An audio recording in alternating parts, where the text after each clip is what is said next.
I did have this profound moment where I stood and I looked at 250 people in the audience, and I just took the moment of being silent.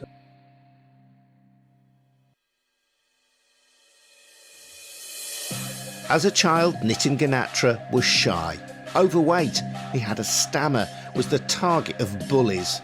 Then a teacher put him in a school play. Everything started to flow. No stammer, no insecurity, nothing. I just began to speak in character, and I sang a solo and I got a standing ovation.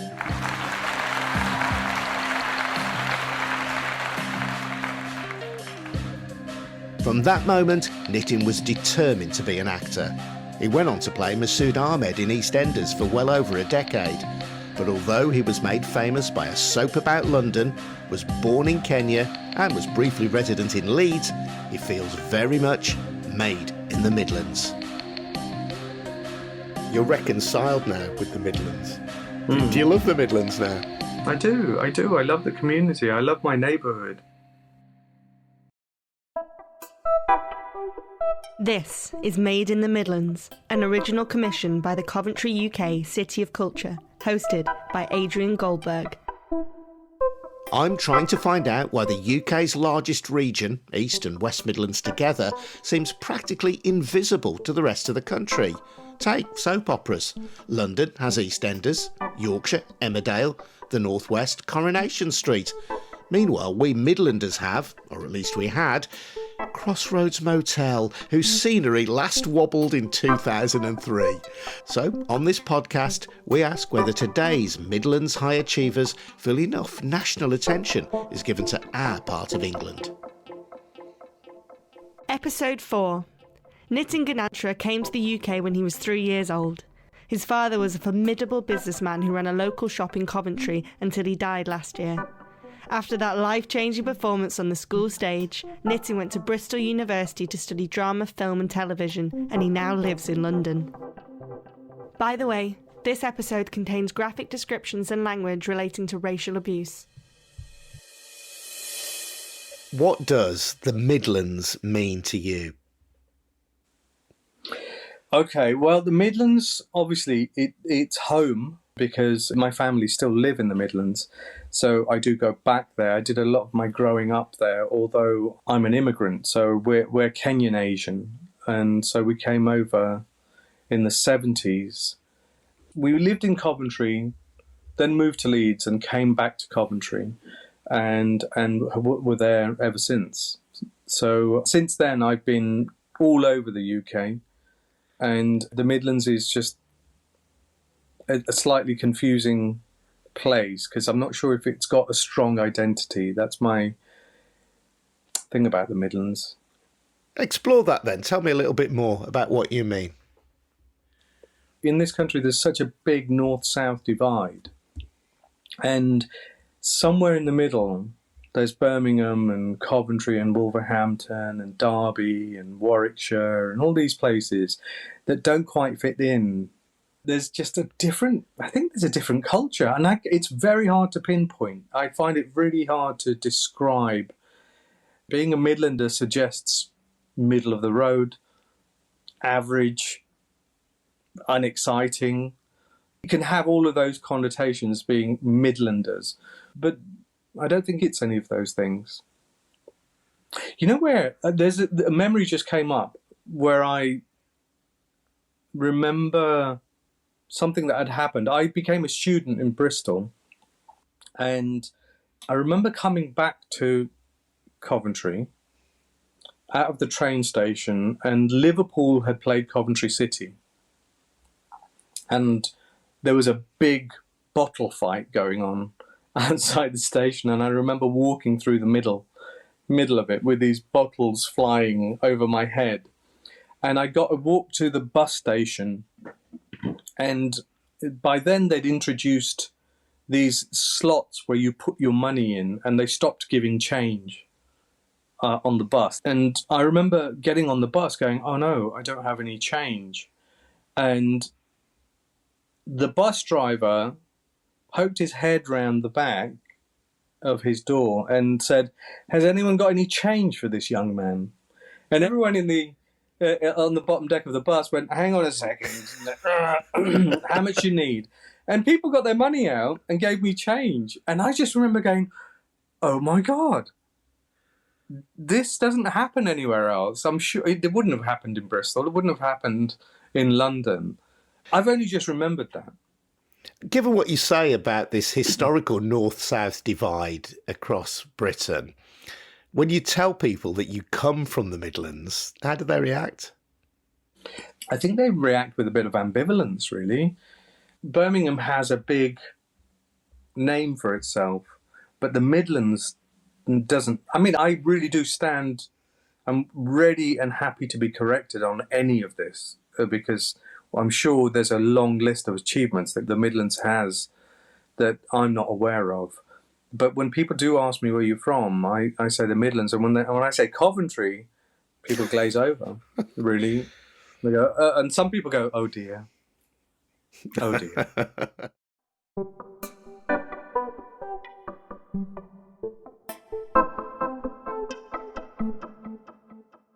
You were just 3 when your family settled in Coventry. How did that come about? We lived in Kenya, and the British were handing Kenya over back to the Africans.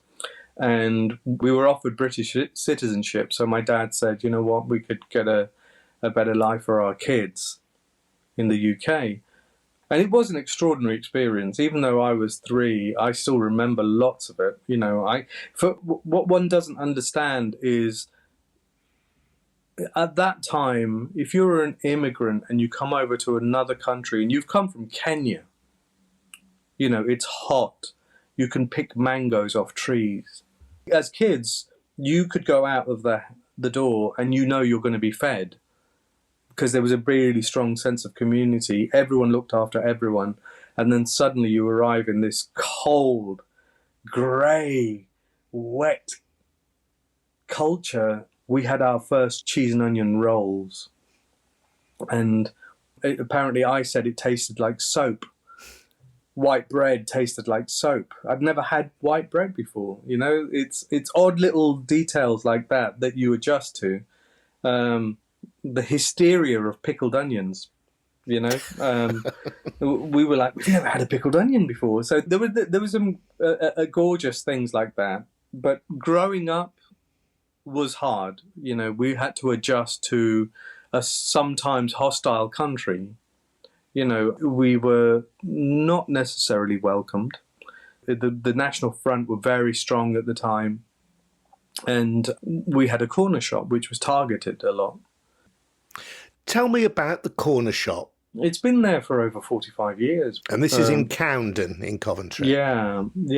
And it's a cliche, but it was a corner shop. It was on a corner. And my brother runs it still. And on Sunday, I was doing the papers with him. I was in Coventry on Sunday, and I was up at 4:30 doing the papers and trying not to mess up the paper round. It's still got penny chews. It's still got the jars of sweets. And, you know, you pour them out onto the scale and weigh them. He's still got all those lovely little things. But also, it's near a school, so it's a very popular shop. Of course, it had been targeted by skinheads, and we just took it in our stride because we just thought, this is how people behave in this country. We just got to clean up the broken glass and we'll just carry on. Talk me through that, Nitin. What spell it out. What did people do? The windows were smashed. My brother was attacked last year, but this is I'm talking specifically in the 80s, 70s and 80s. Often, you know, you'd get people throwing bricks at the window, at the living room, at the house as well, smashing things up, coming in, smashing the shop up. You know, my mum got spat at. My brother's been attacked. My dad was attacked. Physically attacked, beaten up? Yeah. But then he fought back as well. I don't mean this was a daily occurrence, but, you know, it was an angry, volatile time. Coventry was a big industrial city that employed a lot of people, and with the recession, people just lost their jobs. It was a terrible time. And with that comes, with economic struggle, comes a lot of anger. And what the anger was tended to be directed towards the immigrants at the time. I remember one time my sister and I, we just happened to be watching The Shining, weirdly enough.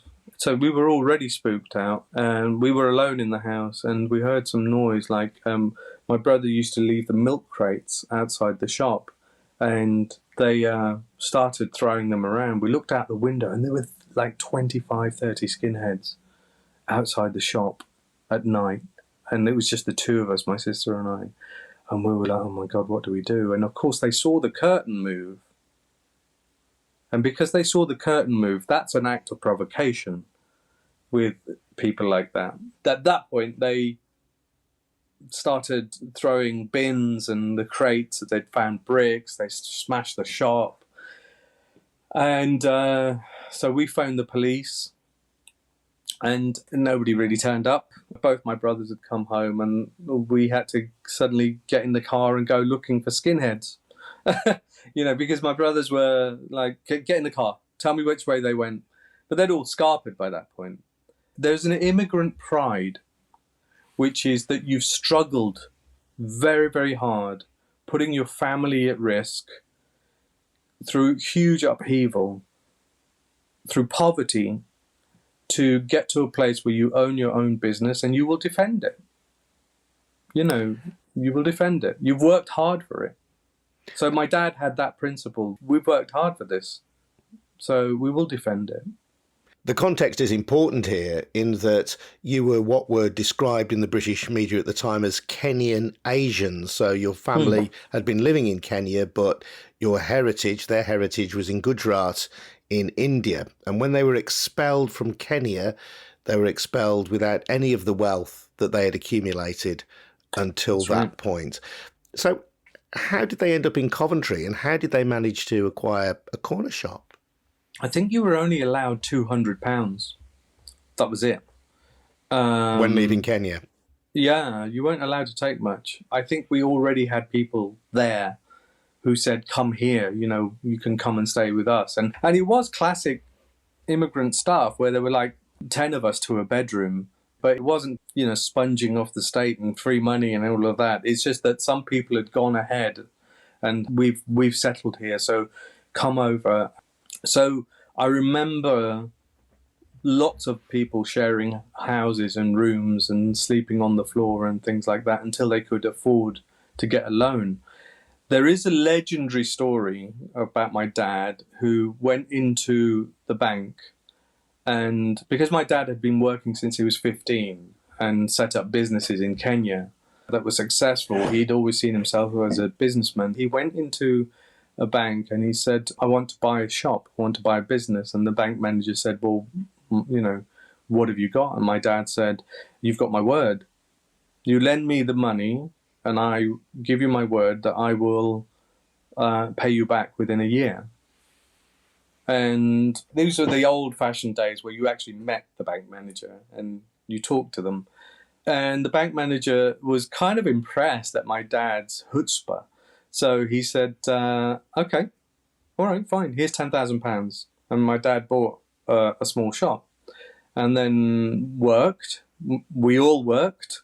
We all had to take part, my brothers, my sister, and nobody complained because this is what you do when you're trying to, survive.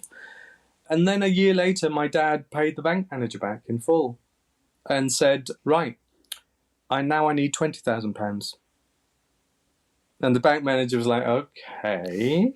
And then he ended up, just earning the respect of the bank manager, and the bank manager lent him the money, and then he bought a supermarket. So this shop was the base of everything. This is the heart of everything. This is where we started. Then we branched off and we had a post office for a while. We had a supermarket for a while.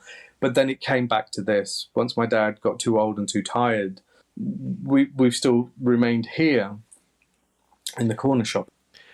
We ask all our guests on the Made in the Midlands podcast who their Midlands hero is. I wonder if any of the cast of characters who you've mentioned in the last few minutes would fit into your hero mould.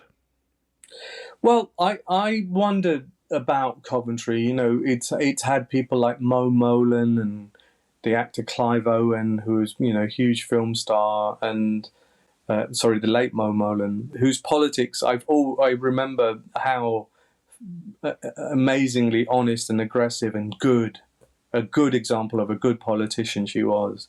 But at the same time, I've got to say, my brother runs this shop in a way that has such a profound effect on the community. It's incredible.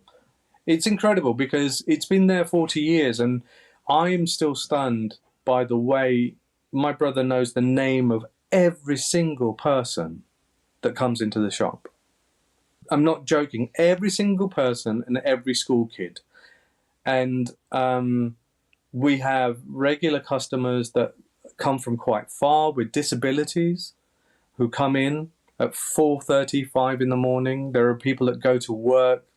And not only that, he knows these people generationally as well. Their dads, mums and dads, their granddads, their grandchildren, the great-grandchildren. So recently I was there over some time where my brother was saying, do you remember him? He used to do the paper round. A guy who's older than me used to do the paper round for my dad and my brother. And their grandchildren are coming in and giving my brother a hug and stuff like that. And I suppose it's hit home even more because, as you know, my father passed away recently. And I have to share this particular story with you. Whilst my father was ill and when he passed away, I was staying in Coventry and helping my brother in the shop, and was constantly amazed by everyone that came in, and even the neighbours whose children are 4 years old would come in and say, oh, she insisted on giving Charlie a hug. And the day of the funeral of my dad, when they brought the coffin into the house and we'd done a Hindu ceremony and they took him to the hearse. When they took my dad out of the house into the hearse, I was really focused on the coffin and my dad. And it just so happened I looked out to my right and there were about 40 people, 50 people standing there who were all customers. And I know I shouldn't really notice this, but they were all white. Do you know what I mean? These are customers. This has got nothing to do with the colour of our skin or our religion or anything like that. It's to do with the sense of community. And I looked across and it was so moving. It was so touching to see everybody had turned up. And so when we got into the funeral cars, people had come out in their streets. You know, we had customers crying in the shop because one of them said, your dad was my boss. I did the paper round with him. And so, of course, you go through life surviving and working and doing things, but I don't think about myself where I think I've done anything to impact anyone's lives. So that's the heartwarming thing about the community that's been created around this corner shop. And that really boils down to the way my brother and my sister-in-law and my father and mother have been working in that shop and the way they behave. It's a lovely story, Nitin. So of all those people then, I think you're saying that your brother Charlie, who has taken on the business and helped to build it up, your brother Charlie is your Midlands hero. Yeah, indeed. Yeah. In one sentence, yes. I did go off on a big story there, but yes. It's beautiful. We love the stories, Nitin. It's gorgeous. Thank you.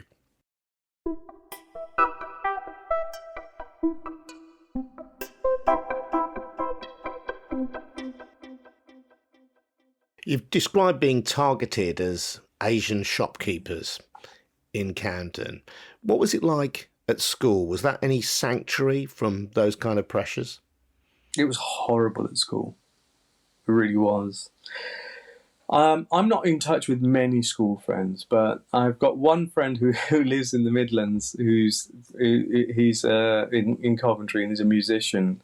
And I remember him saying to me, and he said, he said, what I liked about you was you got beaten up every day and called the P word, and you still got up and carried on as if nothing had happened. And he said, I remember that. You just got up and carried on as if nothing happened. Obviously, people will say, well, that's called trauma and PTSD.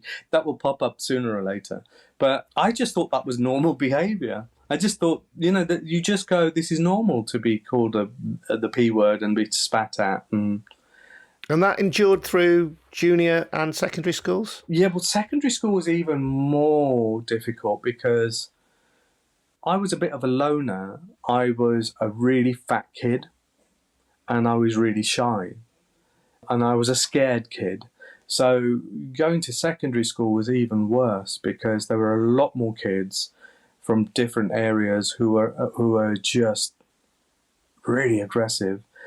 I do have some quite terrible memories of being called Gunga Din. But me being little, I didn't have a group of friends. I didn't have, everyone had their kind of little groups and gangs to stick around with. There was a lot of gang fighting in those days. And so I kept myself to myself, but I was really targeted by bullies a lot at school until I got my confidence around about 15. By 15, 16, I'd suddenly found a way to navigate all of this. But I've got many, many stories and incidents that have happened during school. Does any one particular stand out? I remember a pretty horrible thing. It's quite a strong memory, this one, where there was a skinhead who had got me round the back of the art department where the tennis courts are, and it was snowing, and he kicked me to the ground, and he would not let me get up until I begged. He said, I want to hear you say beg, you packy. And I had been kicked in the face. All I could remember was my nose bleeding onto the snow, and I just kept looking at that. And it was a good 15 minutes of, I want to hear you beg. I want you to beg like an animal. Come on, let's beg. I want you to beg like a dog. You're nothing but a dog, you people. And of course I begged. He was twice the size of me, and I was going to get I'd already got a beating. And I remember a kid who was supposed to be my friend. He was standing there with his hands in his pockets, obviously, possibly too scared to join in and defend me, because he would have got a beating. But at the same time, I was looking at him going, you're supposed to be my friend. You're supposed to stick up for me, but he didn't.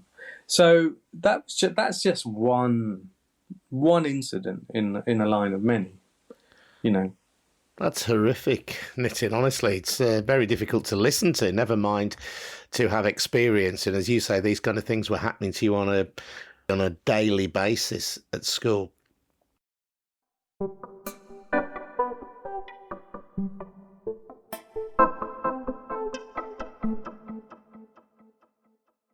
School was also the place, though, if I'm right in thinking, that you had a kind of epiphany, and where there was at least one teacher who could see something in you. Tell me about that. Yeah. So, there was one teacher called Lin Long who took myself and another guy who's a musician, Mark Roberts, who's got a band in Coventry called the Subterraneans. Big shout out. She took us under her wing. And at 15, she said, I want you to do a school play. And I'd got a stutter at that point. And for some reason, she really warmed to myself and Mark. And we did this school play.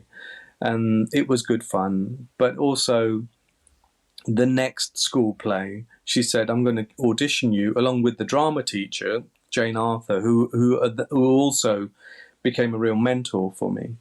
She said, I want you to audition for this role. And it was one of the leading roles in this play. In those days, the entire school got involved in the school play. It was, any teacher that could play an instrument, any student could play an instrument, they were in it.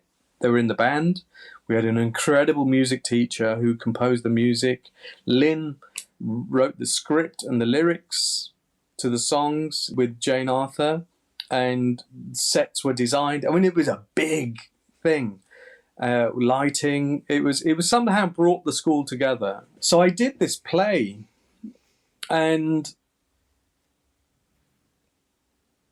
there was a really profound moment for me, because I had this solo song, and I was just turned 16 at that point, and I had discovered I could dance really well. So this was the shift that took place in me. I found something I could do well, other than my art. That's the one thing that has been consistent through my life. I'd been a painter, and I think with all the stories I've already told you about my childhood, the one thing that I did was I expressed myself through painting and drawing, and I was really good for that age group.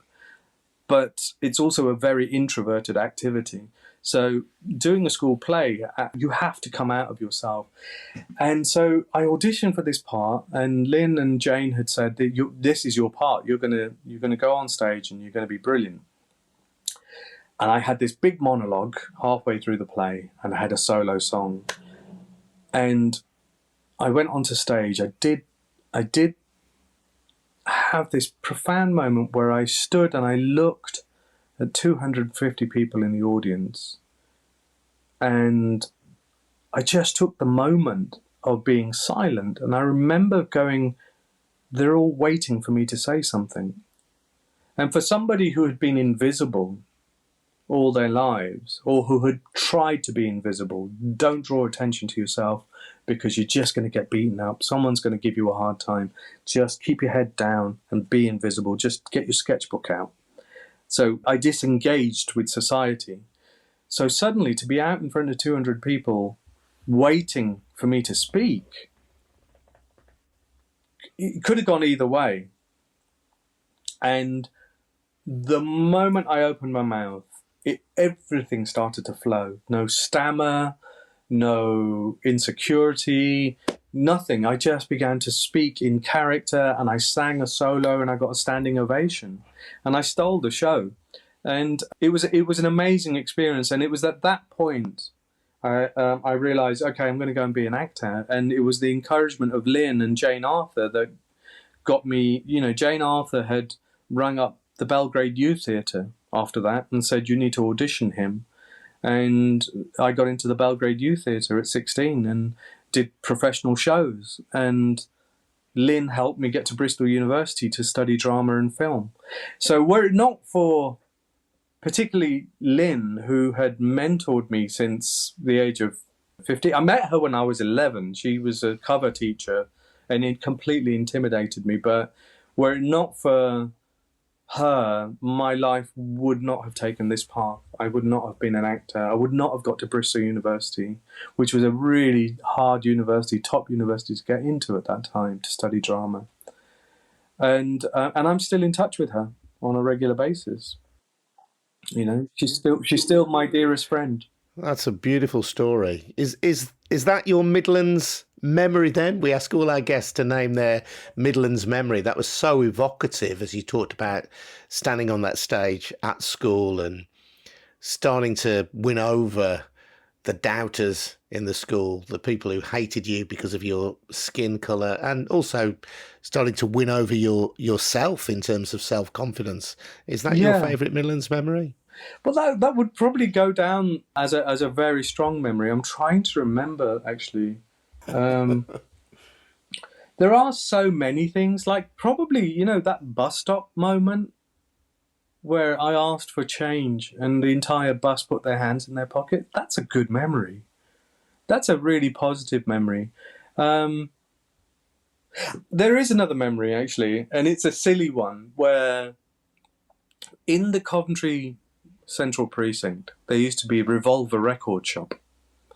And outside that Revolver record shop, the skinheads hung out. And if you walked past them and even looked in their direction, it would be a case of, oi, what was that? Did you say something? And you go, no. And they go, what did you just say? And you go, I said no. Are you giving me lip? You got trouble. You want trouble. And that's it. Bang. The moment you acknowledge a conversation, you're in. They wanted that, and they're going to beat the hell out of you.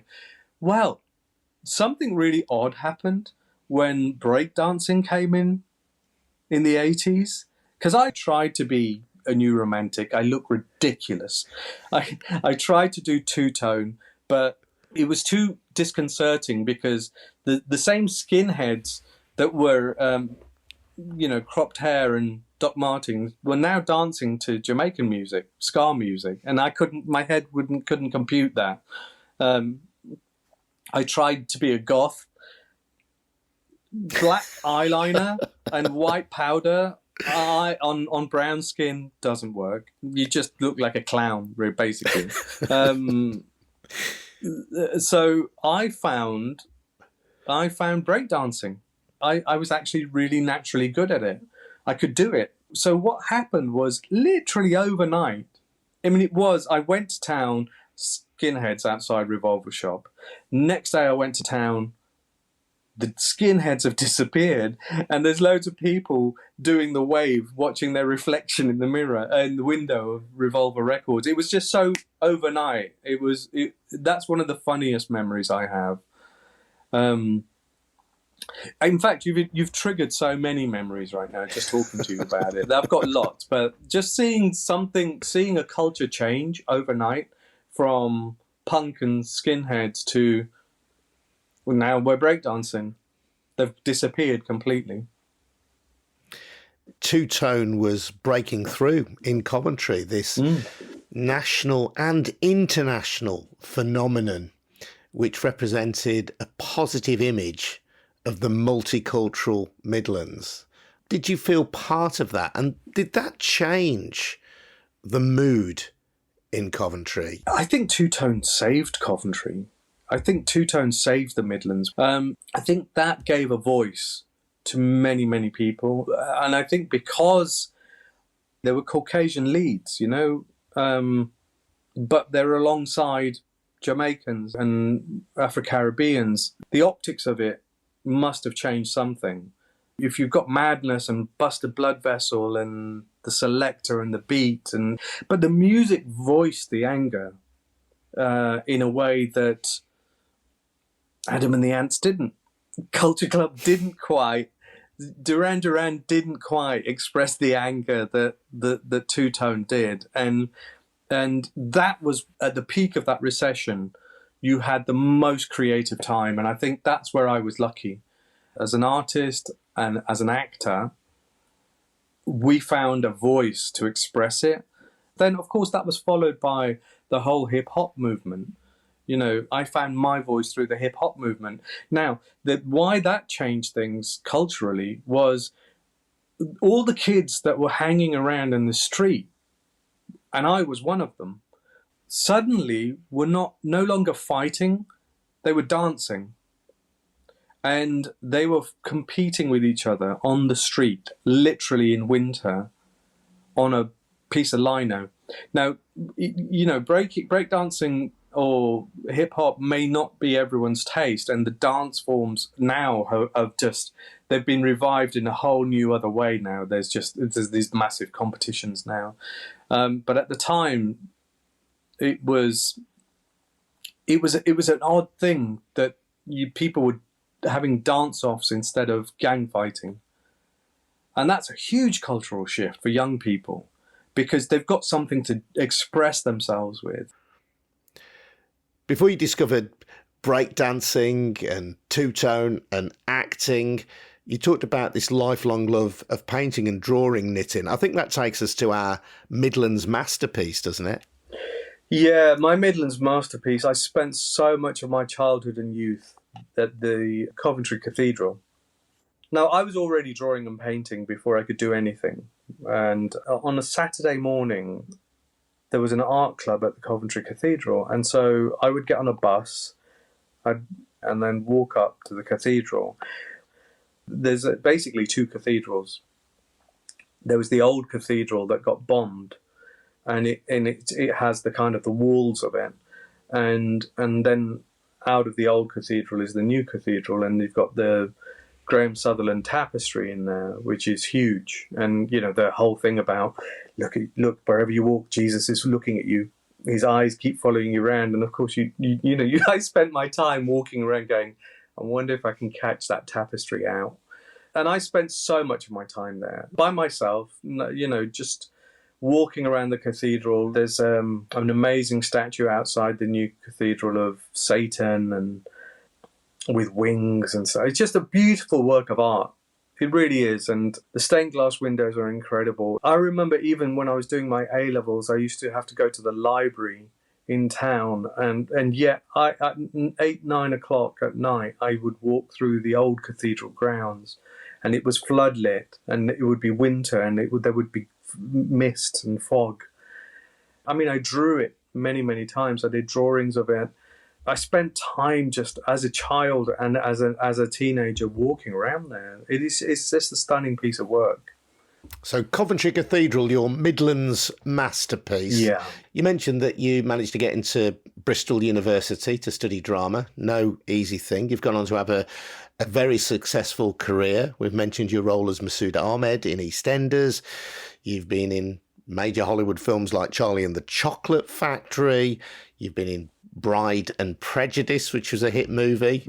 Hellboy as well. So a very successful and pretty varied career. How would you compare the Coventry that you grew up in with the Coventry that you now revisit to go back and see your brother Charlie in the corner shop in Cannes? When I left Coventry, I had some very bad memories of it. And since I've been back in subsequent visits, and especially recently, I see a very different Coventry. I see a sense of community that wasn't there before.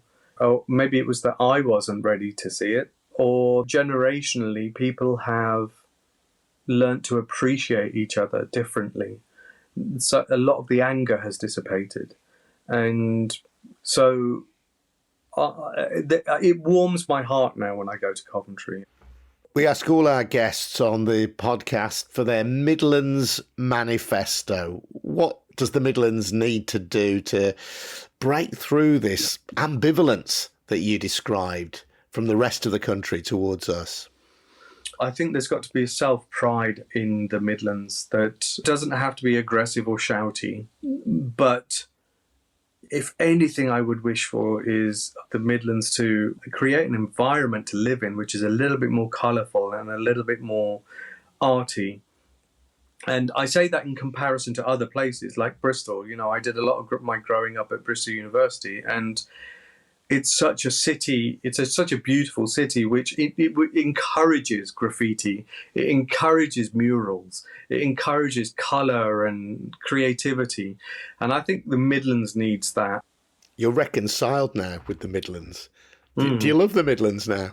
I do. I love the community. I love my neighbourhood. I know just the amount of people that just turned up to support my brother and, my family during my dad's funeral just was breathtaking. And I'm very grateful for that community. It really has warmed me. It's a fabulous way to end, and a conversation that ends in a better place than which it started, which is nice. Made in the Midlands is an original idea by Andrew Smith, who is also the producer. The researcher is Molly Davidson, and the executive producer is Richard Berry. Sound design is by Dan King, and the music is composed by Maya Miller-Lewis. That's me. We're all from the Midlands, like our host, Adrian Goldberg. Nitin Ganatra, thank you. Thank you. It's been a pleasure. In the next edition of Made in the Midlands, film director Debbie Isett, who played truant because all she wanted to do was be on stage. And because I went on Tiswas as part of my dancing school, and we were auditioned by Lenny Henry and Chris Tarrant, and we were on the Saturday morning show, I just thought, what do I need school for? I'm on my way, I'm on the telly. Why not subscribe to Made in the Midlands wherever you go to get your podcasts to hear from Debbie and a host of other famous Midlanders. We'd also love to know about your own Midlands masterpieces. Email us at madeinthemidlands@loftusmedia.co.uk. Do share the podcast with anyone you think might enjoy it, and please leave us a review as well. It all helps to get us noticed. Made in the Midlands is an original commission by the Coventry UK City of Culture 2021, proudly produced by Loftus Media. Thanks for listening. Ta-da!